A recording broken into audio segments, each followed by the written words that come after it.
Hatice Onaran, İnsan Hakları Derneği İstanbul Şubesi üyesidir. Dernek faaliyetleri kapsamında kurulan Hapishane Komisyonu'nda mahpus hakları ve hasta mahpusların tedavi hakkına erişimi için faaliyet yürütmektedir. İnsan hakları çerçevesinde düzenlenen etkinliklerin örgütlenmesinde ve yürütülmesinde bizzat yer almıştır. Hatice Onaran, insan hakları savunuculuğunu yaşamının bir parçası haline getirmiştir.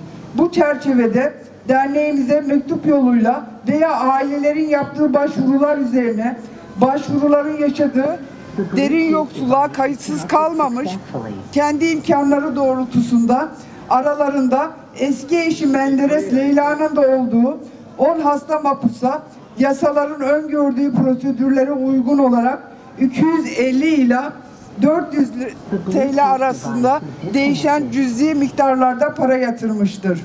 Hatice Onaran'ın yasal prosedürlere de uyarak gösterdiği bu insani dayanışma, terörizmin finansmanının önlenmesi hakkındaki kanuna muhalefet suçlamasıyla İstanbul 13. Ağır Ceza Mahkemesi'nde yargılanma konusu olmuştur. Yargılama sonucu Hatice Onaran 4 yıl 2 ay hapis cezasıyla cezalandırılmıştır.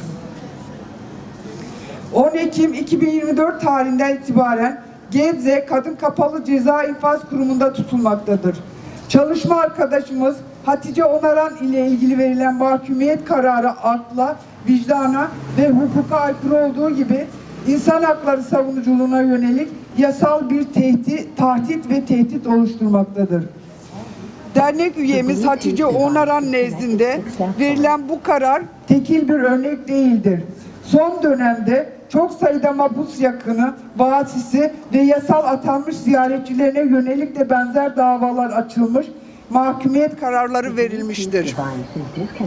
Üyemiz Hatice Onaran, yıllarca hasta mahpusların tedavisi ve yaşam hakkı için mücadele ederken, bugün kendisi hasta mahpuslardan biri haline gelmiştir. Zira kendisi 60 yaşında,